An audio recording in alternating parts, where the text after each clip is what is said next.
Artlist.io.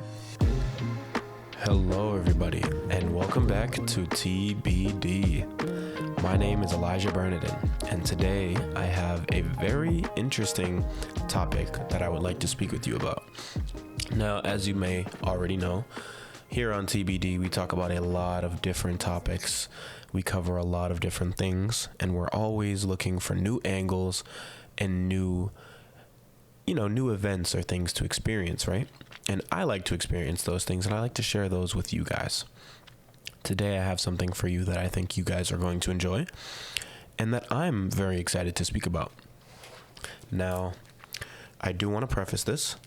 This is a project for a class, but I don't want that to deter you from, how do I put this? I don't want that to deter you from what you're about to listen to, because in the idea that this is a podcast about anything, and I am still a student, we're going to be talking about a whole bunch of things. Either way, I'm going to stop tickling around the idea, and we're just going to get into it. Today, we are going to be talking about psychedelics.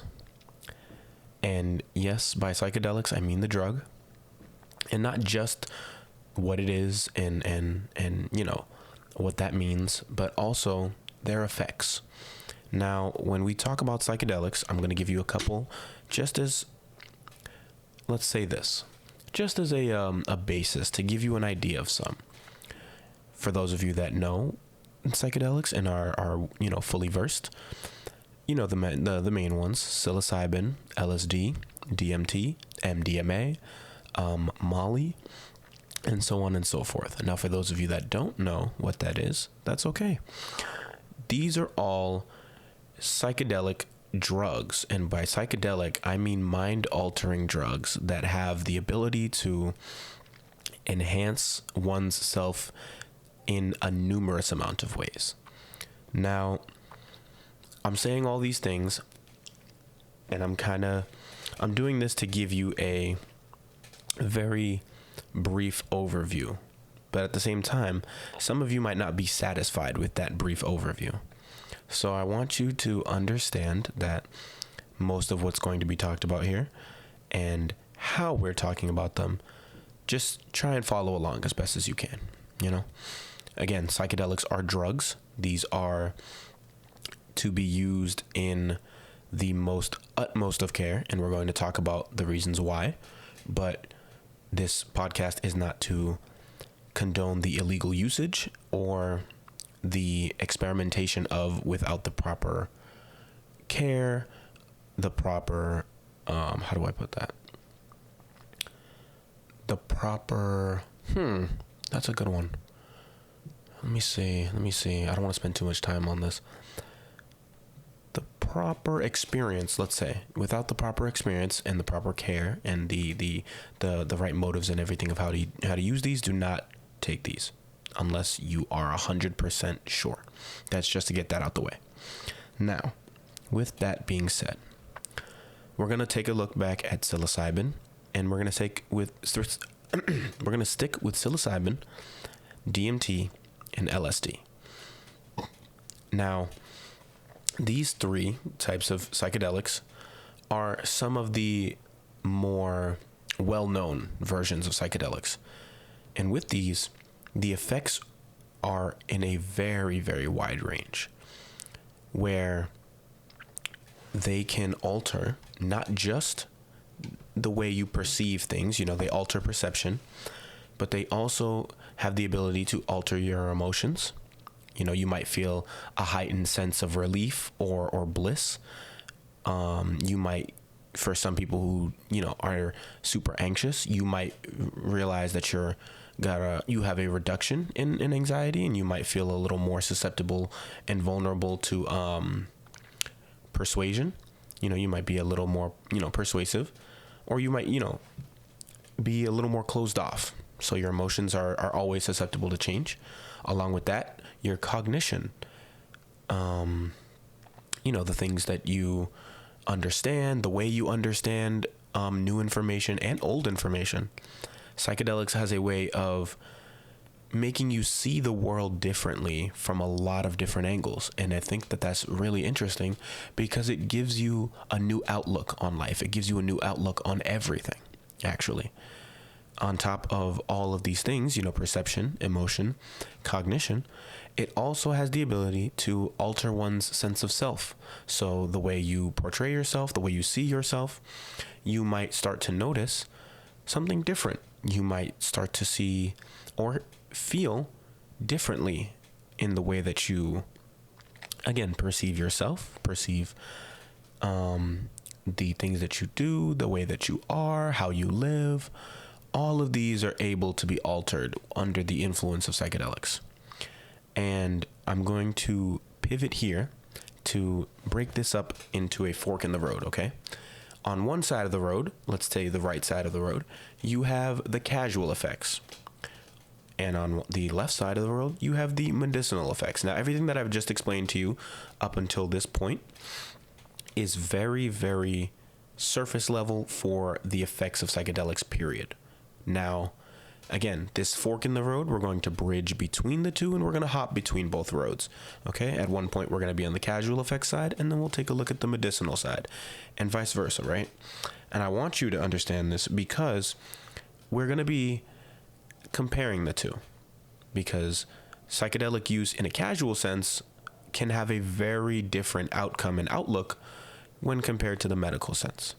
In medical fields that are practicing with psychedelic treatment, like psychedelic assisted therapy, there is a lot more structure to make sure that your psychedelic usage and your treatment is very beneficial. So you do not have to worry about any sort of, how do I put this? You don't have to worry about any sort of downsides, or you don't have to worry about harming yourself or taking too much. Whereas on the casual side, you have to be very careful. And by casual, I mean somebody who might take psychedelics by themselves, somebody who might go out and do psychedelics for fun, or when you're at a party, right? These effects that we've talked about so far are very, again, they're surface level to kind of give you an idea of what they can do for you. But as we diverge these paths, again, we're going to stick and compare. So just keep with me. And if you feel like you're falling behind or anything of the sort, sorry, I cracked my knuckles. But if you feel like you might be losing me, feel free to rewind. Take some time to listen to these parts over again. I'll try my best to explain these as best as I can for you. Just keep up and follow along, right? So, with these effects so far that we have, you have to understand that the way that you perceive and the outcomes and the outlooks that you have on everything is subject to change or be slightly altered, right? And this isn't a bad thing. This is a good thing. And we're going to take a look at the medical side first, because when your brain, when you are on psychedelics and you are using and you are, under the influence, that's a better terminology. When you are under the influence of psychedelics, your brain and your neuroplasticity, or I should say, your brain becomes a lot more malleable. It becomes more flexible, and it becomes less rigid in the way that you think, in the way that you understand things. So where you might be a very picky eater and somebody who does not like certain foods because of the texture and the way that it looks and smells, if you were to try food on psychedelics, your brain waves and the way that your brain understands all these things beforehand would start to become a little more flexible. You might be open to trying new foods that you definitely did not want to try beforehand. You might have the ability to step out of your comfort zone. You might even be a very open-minded person, right? And then because you've tried psychedelics and you're now under the influence, your brain waves have altered to make you shy away from new things. So there's always a vice versa effect with these. But again, the word that I used earlier, neuroplasticity. Your brain is increased. Psychedelics being the drug that it is, mainly acts on serotonin, and that affects your, if I'm pronouncing this right, your 5-HT2A or HT2A receptors.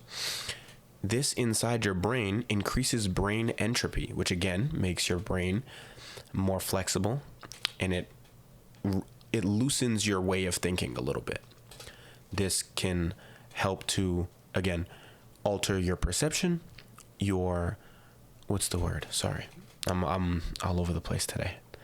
Your cognition and your emotions, changing the way that you view, not just view with your eyes and your five senses, but the way that you perceive it inside, how you think, what you think about, and why you think about that from every single angle. Psychedelics have the ability to act as psychoplastogens, right? That rapidly increase brain plasticity. This can cause an increase in neural connections where your synapses and, for the technical jargon, dendrites, become able to interact in newer and different ways, which can cause a better ability for learning, and in some cases, an ability to adapt and kind of, what's the word? I know I keep saying the word understand, and that's to kind of just because I feel like that's the easiest term to give you. But when you think of adapting, remember, adapting is kind of changing to suit your environment or changing to suit a certain situation. Psychedelics has the ability to make that a more viable option for you. It increases the way that your brain grows, or the way that you might grow. Let's say that, because your brain is now a little more flexible. It makes you a little more flexible and allows for growth on all sides.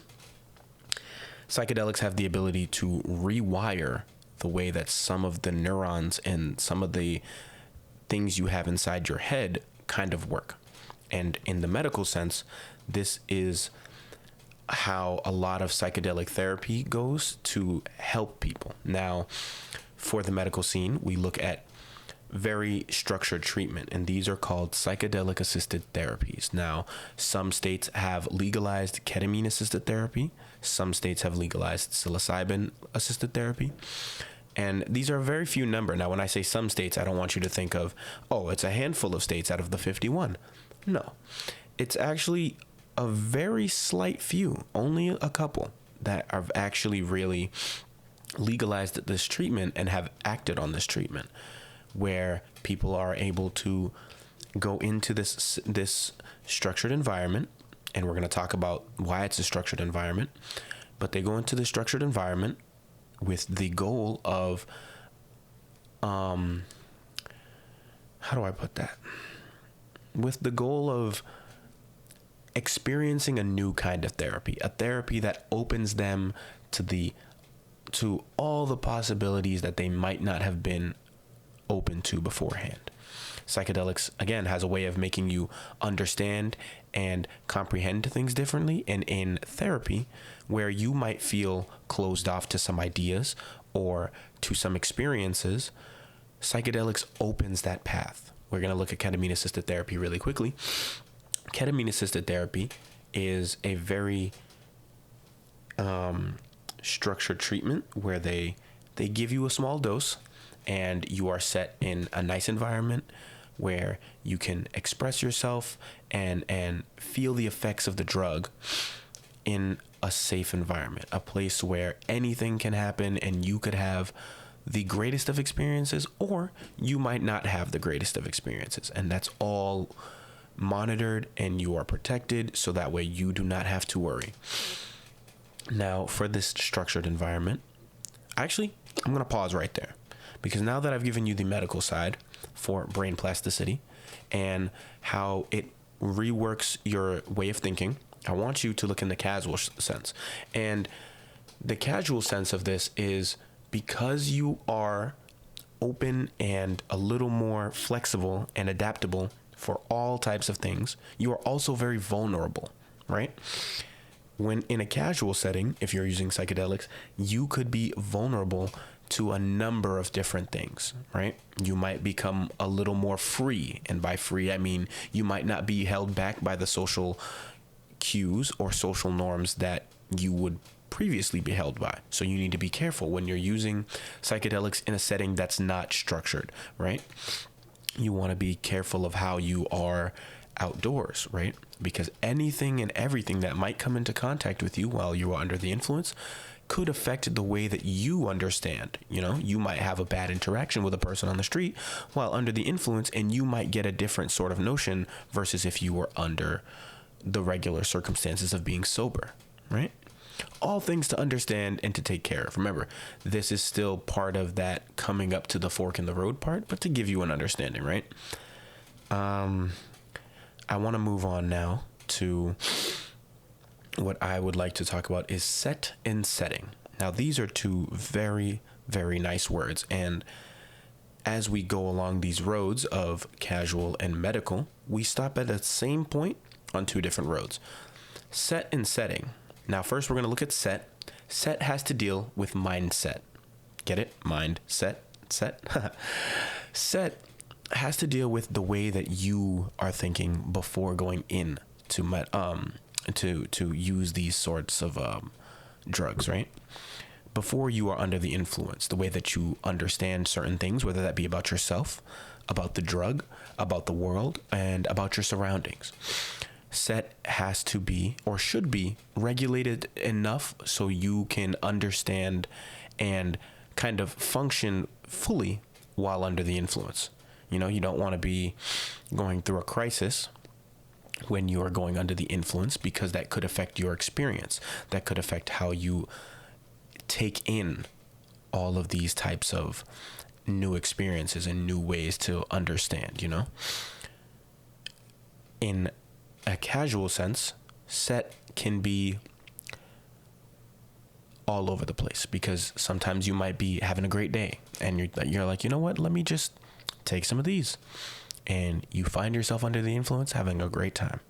Sometimes you could have a bad day and you use these substances as a way to try and alleviate that, and it could make this bad day that you're having even worse because you've now opened yourself, and vice versa. You could be having a great day, take these substances, and find yourself feeling a little under the weather as soon as you take them.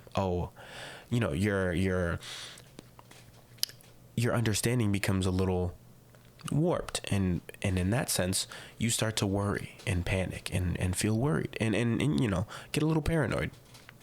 You could be having a very bad day and you take these substances, and it changes how you think about the bad day that you just had or the sad thing that just happened, and you might have a great experience because of them, and it's all things to worry or to keep in mind and understand in a casual setting.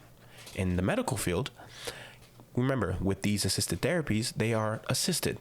So while you are on the drug and you're going through these moments of being on the drug and everything that comes with it, you are also,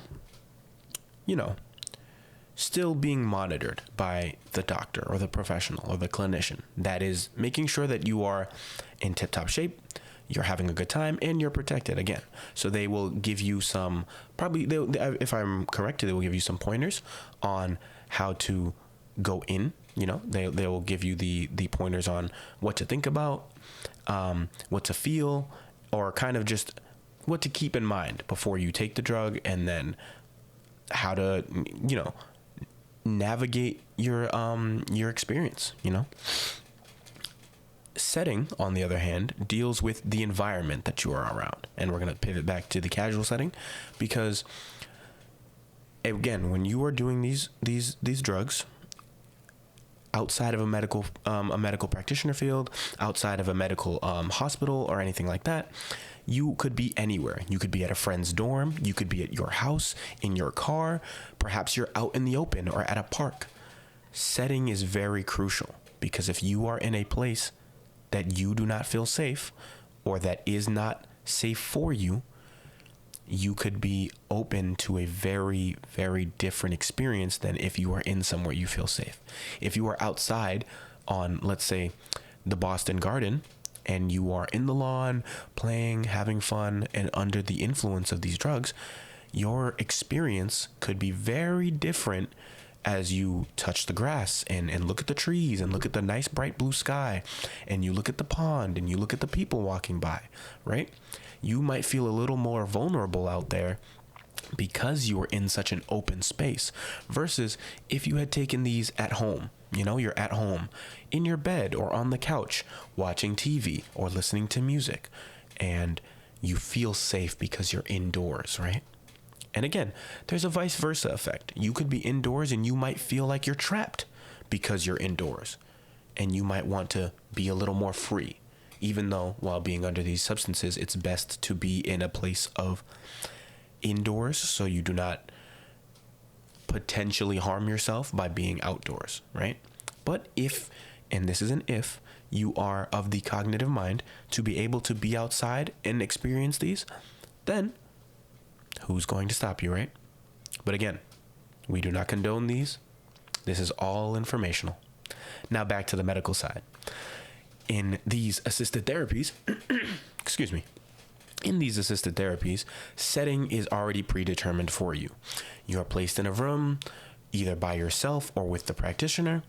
You are given, what they will do is they will give you a set of headphones. They will give you whatever you might desire. They will play some nice music for you to kind of help the setting.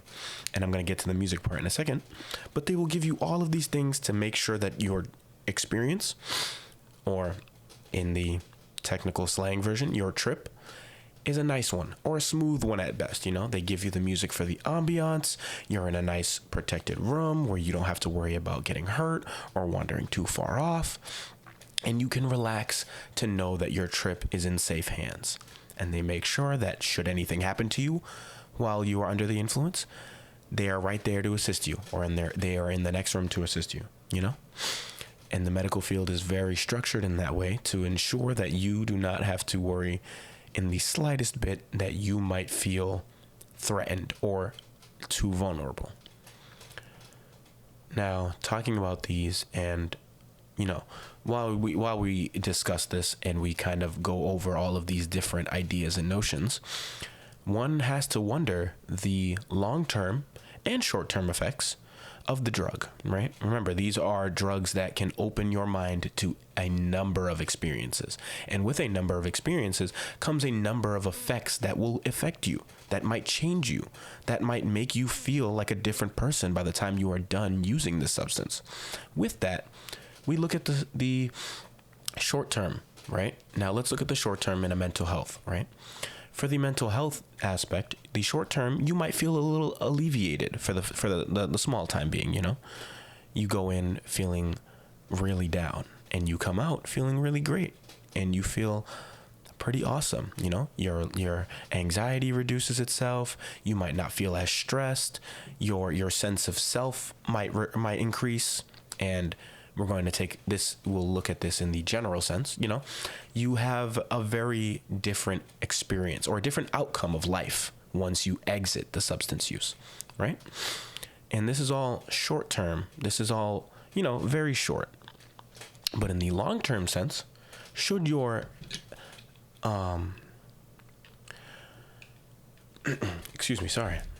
should your experience yield a very great turnout, your long-term effects could also enhance very different improvements in your mental health. You could realize that your depression, or the way that your mental state has been, decreases, and you start to feel a little better about your well-being. Your anxiety again might decrease, and you might realize that you're not as anxious as you used to be. You could realize, for those of you, or for those that might be under the influence of other drugs and other substances that you frequently use, you might walk in being a frequent substance user, and you walk out being less on that scale, feeling like you don't need to use those substances anymore, Again, stress might start to reduce, even if it's in the short sense, because stress comes everywhere, right? Maybe stress reduced, and you realize that the things that are stressing you out right now don't need to, and you find a better way to deal with those. Those are all long-term effects that could help in the medical field and also in the casual setting. But again, this all goes back to setting. The way that your experience goes will dictate how you come out of the experience. Psychedelics can also affect your personality and your emotional or psychological state. Where you once could be high on the neuroticism scale and feel very narcissistic about yourself and very egotistical, you might walk in feeling such high prideful notions and walk out lower on the neuroticism scale. You could have a boost in extroversion and a boost in openness because you are, again, open to all of these different experiences. You might not feel that closed off going in or coming out, where you felt closed off coming in. You could also become increased in mindfulness, being mindful of others and your peers. You might even feel a stronger sense of spirituality. Some people have had an epiphany to where they've been able to communicate with distant relatives, friends, family, people that passed on. Remember, psychedelics opens the mind to all possibilities. Anything is on the table. Nothing or I shouldn't say nothing can't happen. Anything can happen. Nothing is off the table, in my opinion. Now, we talk about all these things, and I've given you a very, very, very extensive list. Now, we are reaching our time here, but I do want to express to you some of the risks. Now, again, there's a good and bad in both cases, right? Cause and effect, casual versus medical settings can have the greatest of outcomes and the worst of outcomes. In the greatest sense, right, I've explained to you just about the greatest sense what the good could happen, right? You come out being a better person, feeling differently, having a changed notion of the world, long-term and short-term. But on the bad sense, to give you an understanding of both sides, for the short term, you could be a more anxious person walking out, where you once felt very secure and very, very focused and to the point. You might come out feeling a little more anxious and panicked because this openness to the world opened you up to the possibilities of the things that might be able to harm you. A bad trip could make you feel like you are vulnerable. You might feel emotionally overwhelmed. Psychedelics have the ability to make you feel all different types of emotions: happiness, sadness, pain, fear, distraught, extreme bliss, a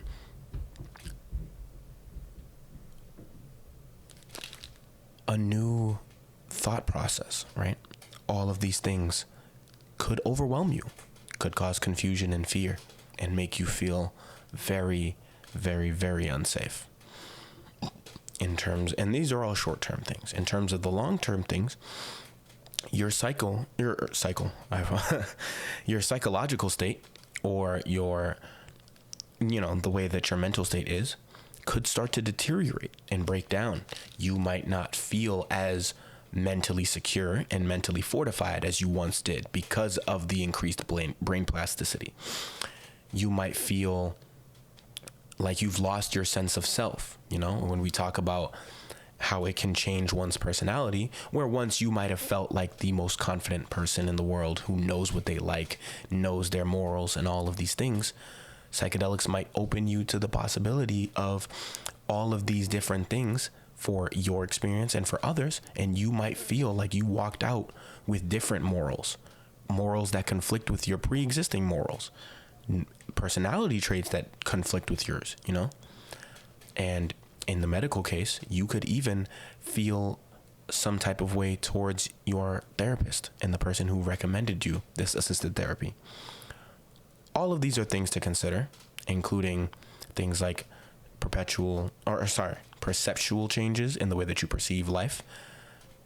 And now I preface this by saying these are things that you should be very careful about, even from me. I am not a professional, but suicide rates and suicidality could increase.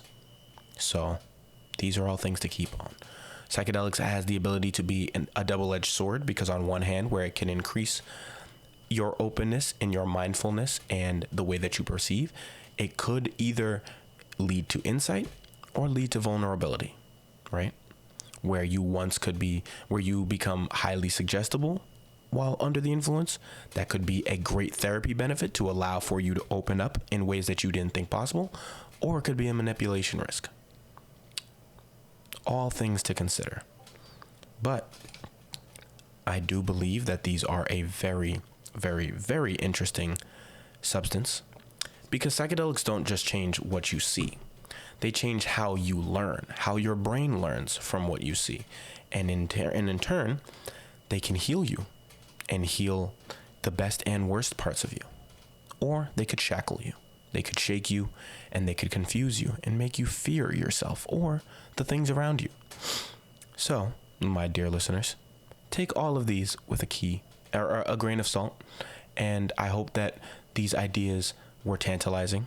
I hope that they stimulated a difference in your brain, and I hope I, like psychedelics, opened you up to the possibility of differences, of different ways of thinking, of different ways of understanding. Again, I do not urge that you try these, but I do urge you to research them and understand them. You know, it's always good to have knowledge in multiple different fields. I thank you so much for listening. I thank you for being here and for listening and consuming this knowledge with me.